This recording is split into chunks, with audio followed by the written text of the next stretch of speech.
Pak, saat ini saya mau mewawancarai bertanya dengan Pak Warno terkait tentang yaitu cara Pak Warno dalam mengambil keputusan, terutama dalam berbasis nilai kriteria kebajikan sebagai seorang pemimpin, Pak.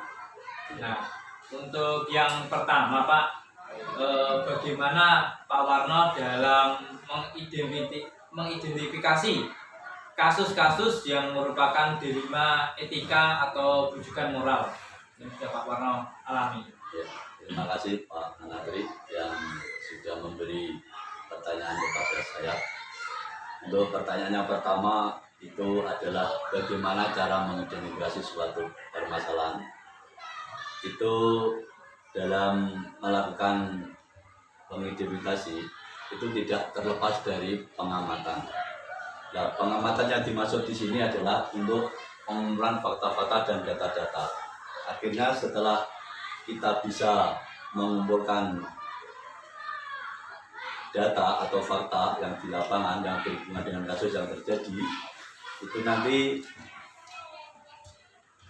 banyak orang atau masyarakat yang mau banyak bertanya, sehingga kasus-kasus itu saya klasifikasi supaya nanti kita akan mempermudah untuk mengurai agar bisa cepat terselesaikan. Itu dari saya Pak Anatri. Terima kasih, Pak.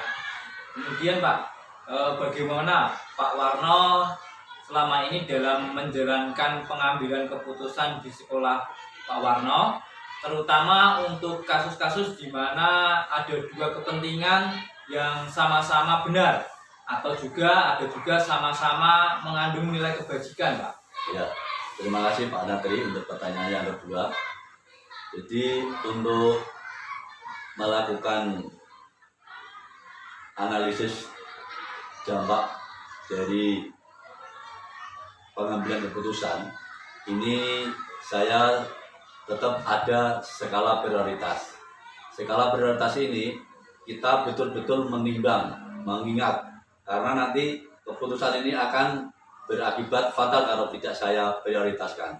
Karena nanti saya membuat keputusan, tiba-tiba nanti ada pihak atau sekelompok orang, sekelompok masyarakat tidak menerima. Ini juga dilema sekali. Dan maka dari itu, menurut saya, di dalam pengambilan keputusan itu harus kita juga melihat waktu. Kalau memang hari ini kok masih belum bisa saya putuskan, saya masih nanti akan mencari dalam perkembangan waktu. Dan sebagai contohnya, misalnya nanti ada anak yang bertengkar, ya kita harus memanggil anak dan orang tuanya, kedua-duanya saya panggil, atau anak-anak dan orang tuanya yang berkelahi itu saya panggil semua, supaya untuk mempermudah pengumpulan data. Jadi dari A, B, C dan seterusnya itu kalau sudah menyampaikan ke saya akan mengelompokkan dan akhirnya saya lebih cepat untuk menyelesaikan suatu permasalahan yang dimaksud tadi. Itu Pak Anatri. Terima kasih Pak Warno.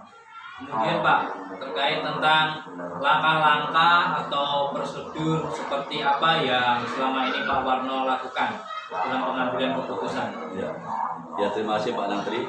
Dalam hal pengambilan keputusan, karena keputusan ini biasanya yang terbanyak itu kasus etika, dan saya selaku kepala sekolah akan mengambil fakta dan mencari, mengamati dan bertanya langsung dan menganalisis dari masing-masing kasus yang ada di sekolah yang bersangkutan.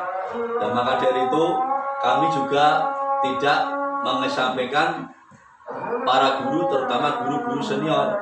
Jadi semua guru yang ada di sekolah kami akan saya ajak rembukan atau saya ajak untuk berpendapat supaya bisa membantu saya untuk menyelesaikan masalah tersebut. Maka dari itu saya sebagai pimpinan, saya juga bersikap demokrasi. Jadi tidak saya arogansi, selaku pimpinan saya tidak seperti itu. Sehingga itu tindakan saya akan lebih efektif, tidak mengurangi banyak pengeluaran tenaga maupun pikiran. Dan dari hasil dari rekan-rekan itu juga sangat membantu untuk menyelesaikan permasalahan yang ada di sekolah saya. Itu dari saya, Pak Natri. Terima kasih, Pak. Kemudian hal-hal apa saja yang selama ini Pak Warno anggap efektif dalam pengambilan keputusan pada kasus-kasus dilema etika itu tadi, Pak? Ya. Untuk pengambilan keputusan biar tidak bertele-tele, yang pertama kami adalah harus bersikap demokrasi. Kami dalam mengambil keputusan juga tidak sendiri. Kami juga punya rekan, karena di sekolah itu ada guru, ada tenaga kependidikan, ada penjaga, dan juga ada masyarakat yang lain. Bahkan ada komite. Jadi kalau kami tidak bisa memutuskan sendiri, kami juga minta pendapat dan saran dari rekan-rekan guru, terutama guru senior, bahkan dengan komite. Itu Pak Natri. Terima kasih, Pak. Kemudian, Pak, untuk hal-hal apa saja yang selama ini Pak Warno merupakan sebuah tantangan dalam pengambilan keputusan pada kasus-kasus dilema etika, Pak? Ya, terima kasih. Untuk kasus dilema etika ini memang kita betul-betul harus berhati-hati dalam mengambil suatu keputusan. Karena salah sedikit untuk mengambil keputusan, nanti di luar banyak pihak atau masyarakat yang tidak menerima, ini akan malah kita menjadi gaduh. Akhirnya kita jadi pergunjingan di masyarakat. Maka dari itu kami akan menyelesaikan dan menerima kebijakan itu agar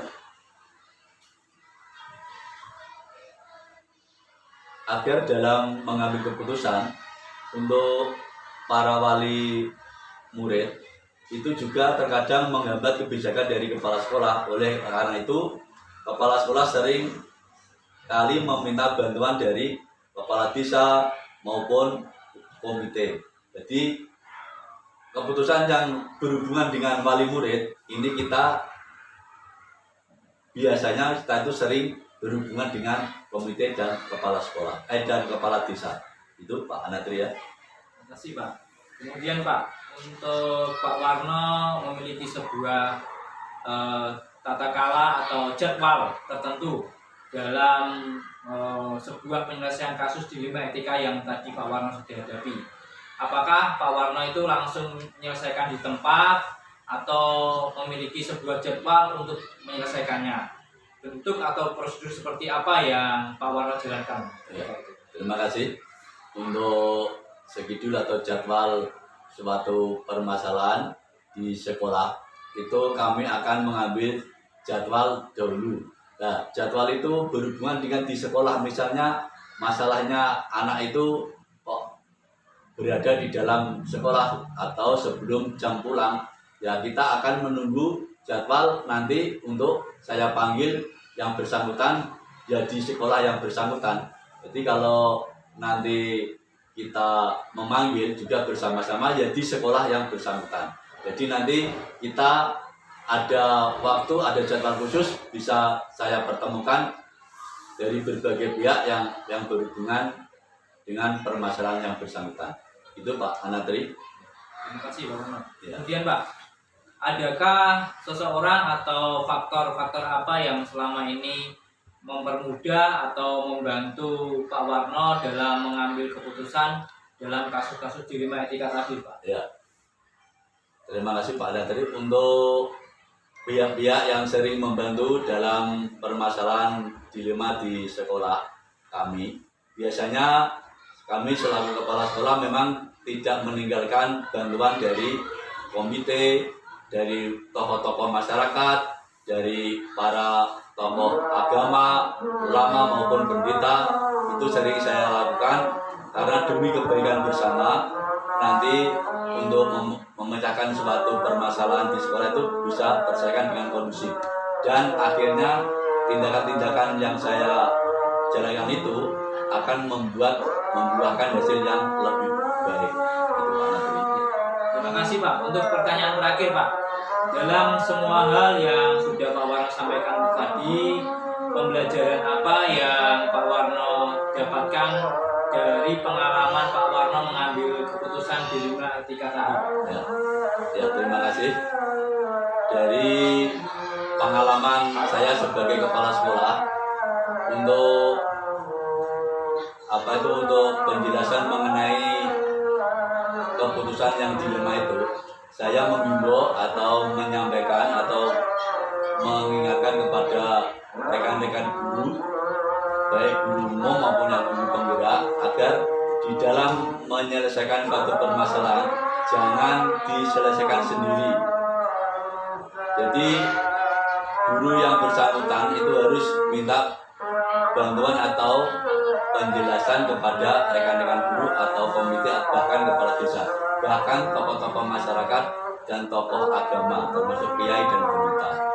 Itu pengalaman yang saya alami sampai saat ini itu seperti itu, sehingga pengalaman-pengalaman itu meringankan dan lebih efektif daripada diselesaikan sendiri, merasa arogan, malah nanti di luar itu malah tidak enak didengarkan, malah banyak diperbincangkan, sehingga kalau seperti itu hasilnya tidak baik. Nah, maka dari itu kita mengingatkan kepada saudara guru, baik bapak maupun ibu, agar dalam menyelesaikan suatu keputusan atau masalah jangan diselesaikan sendiri, harus minta bantuan atau pendapat dari rekan-rekan yang lain maupun komite, bahkan kepala desa maupun tokoh-tokoh masyarakat dan tokoh-tokoh agama. Itu Pak Natri. Terima kasih Pak Warno untuk waktunya siang hari ini sudah berbincang-bincang sharing tentang pengambilan keputusan etika dalam permasalahan di sekolah. Terima kasih Pak. Ya, terima kasih Pak. Terima kasih Pak.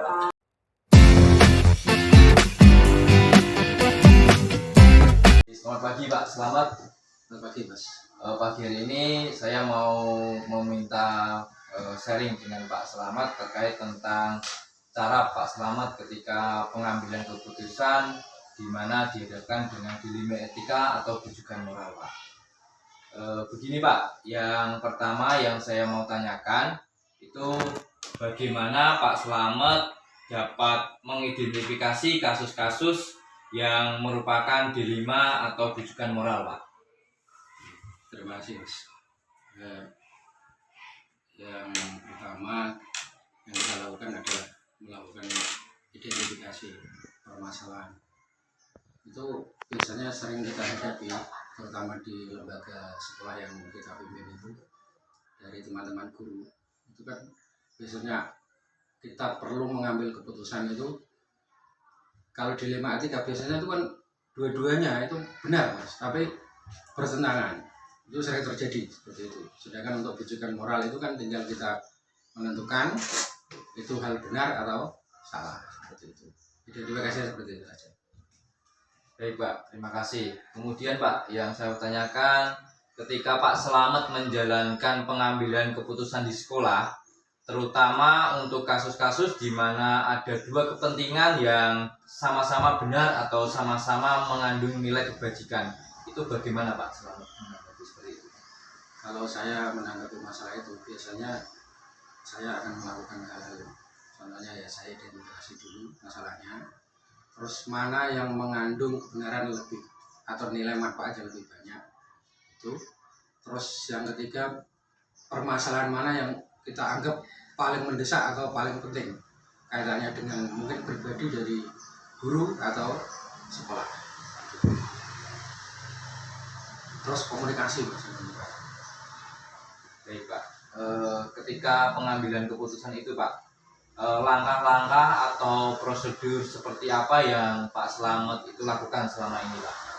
Kalau kita menghadapi permasalahan, terutama dari teman-teman guru, itu biasanya akan saya panggil secara pribadi untuk istilahnya itu berkomunikasi lah, berembuk. Tanyakan, saya identifikasi masalahnya apa kok sampai terjadi seperti ini. Misalnya contoh gampang seperti ini. Ada seorang guru perempuan di rumah anaknya sakit, sedangkan pagi hari harusnya kan bu guru tersebut harus mengajar di sekolah.